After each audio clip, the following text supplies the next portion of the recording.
Hi, Jim Hotaling here with Piet Hein. Pete, there was a recent survey that said up to 80% of CEOs, when surveyed, admitted they do not have the talent within their own organization to execute their own strategy. How do you think we got to this point where CEOs are saying there's this huge talent gap in being to execute on their own strategies?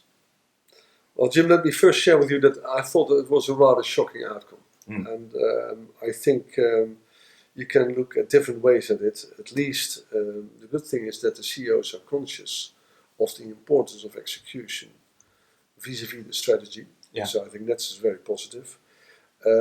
For those who are there already at the helm for quite some years, I think they should be a little bit ashamed themselves, because they are in the position to drive talent development and the hiring of talent in the company.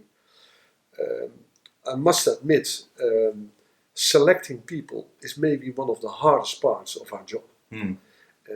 Not, for instance, in Europe or not in the US, where we culturally quite close, but try to think about Asia, about Japan and about China, how difficult it is to select the right kind of people. So I can understand there in some areas of their business, in some pockets that concern about execution. But I think it's not only down to the CEOs. I think they play a very important role and should spend much more of their time in getting the right people on the bus.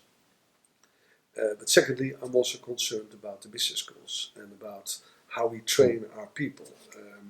We're forced to squeeze people through an education program in a very short period of time. Right. I still think that at this level, getting people exposed to projects which are challenging or new business inventions is very important. So I'm also much more an advocate of playing for both theory and practice in the education package of our talents coming up. Yeah, there's real science out there now that kind of proves that true learning takes place, and I guess it goes back to the gut. Experiential training is the best training. You've got to have your hands on things, and make sure that you can have that to practice your theories that you learn in schools. Certainly do agree with that. And so I think as a whole, you would agree that we have to take a look at how we're getting fed our new talent with the business schools. And then for CEOs to take responsibility, they have to pay attention to the human resource, the talent manager of their organization. I think it's the tone at the top. I think the CEO should really prove with how he works with his executive committee, how active he is with that, how coaching and how motivating he can be with that. He can set the right example there.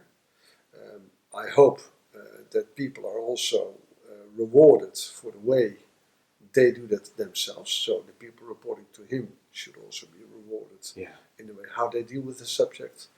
And that's how you brush down from the top to the bottom, the stairs, and try to improve the talent in a very balanced way, of course, because you should also look how it all fits together. You should not only look at individuals, but also at teams, of course, how complementary they are. Absolutely. Well, Pete, we appreciate your opinions on this important subject. Thanks. Thank you. Thanks.